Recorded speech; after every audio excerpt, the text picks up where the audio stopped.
Yemen keessatti waraanni oggaa jaaffaa qabate jiruu lammiiwwan biyyattii akkasumas godaantotaaf baqattoota achi keessa jiraatanii dukkaneessurra darbee amma immoo weerarri vaayirasii koronaa haala jiru ittuu hammeesseera. Lammiiwwan Oromoo kumaan lakkaawwaman biyyattii keessa jiranis waan nyaatan dhabanii rakkoo guddaa keessa jiraachuu isaanii akkasumas gara biyyaa deebi'uu akka barbaadan dubbatan. Namni Oromoon nama kuma meeqaan ta'u kuma 700 geessi as keessatti waan nyaatu dhabdee ammaan kana cinqamu jirti. Nyaata dhugaatii dhabdee jechuun sadaqaa uummanni kannatee dadhabee qalaasiifatee ammaan kana kun as keessatti dhumu jirra Oromoon guutuun. Imalli Abdulaziz Oromiyaa irraa gara Saawud Arabiyaa karoorse maallaqa guddaa itti baase hiriyoota saadoon irratti itti dhabe karaatti hafe Yemen keessa jira.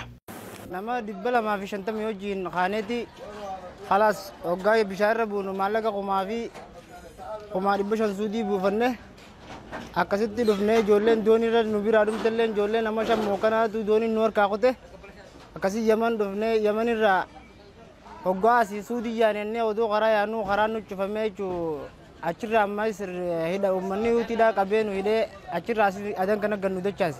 Jeequmsi waggoota 6 biyyattii keessatti deemaa ture lammiiwwan Yemen 8 keessa tokko qe'ee ofiirra buqqa'ee achuma biyyattii keessatti gar tokko goree akka jiraatu godheera. Adda addummaan karaa kaabaa warra hooggantoota Hutii kibbaan mootummaa biyya bulchaa jiru hedduutti uumame lubbuun lammiiwwan ishii harki 80 qarqaarsa dhaabbilee miti mootummaa irratti akka hundaa'u godheera.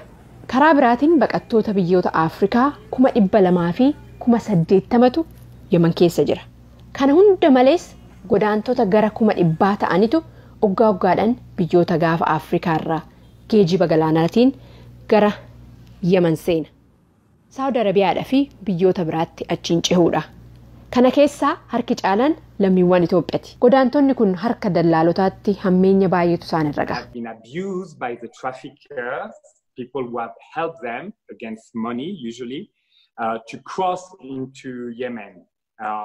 We have systematic rape, beating. Kaan dirqiidhaan gudeeddame, kaan akka malee dhaanaman. Jiruun godaantotaa fi baqattoota Yemen keessa jiranii duraanuu akka jiru jira. Ji'a caamsaa darbe keessa immoo erga lammiin Sumaalee tokko vaayirasii koronaatiin qabamee du'uunsaa hooggantoota Hutiitiin ifa godhame. Godaantotni fi baqattoonni Afrikaa loogiin guddaan isaan irra gahaa jira. Akka mootummoota gamtoomanitti dhaabbanni godaansa addunyaa IOM jedhutti godaantonni duraan moora baqattootaa magaalota keessa turan gara baadiyyaa bakka dhaabbileen qarqaarsa kennan isaan arguudhaa fi dhaqqabuu hin dandeenyetti geeffamaati jiran. Ji'a eblaa darbe keessa qofa godaantonni 1,300 biyyattii gama kaabaarraa gara kibbaa geeffamaniiru. Haala jiru kana dheeffuudhaaf egaa godaantonni kun gara biyya keenyaa deebi'uu barbaanna jedhanii aniyyachaa jiran.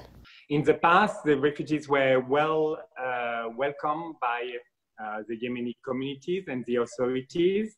Of course, with the dire level of poverty and now the coronavirus, there's more and more discrimination and scapegoating of this population coming from East Africa.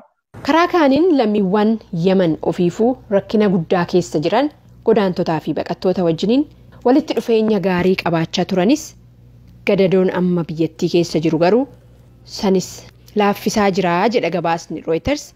Ani Tigistii Gammeetii nagahan.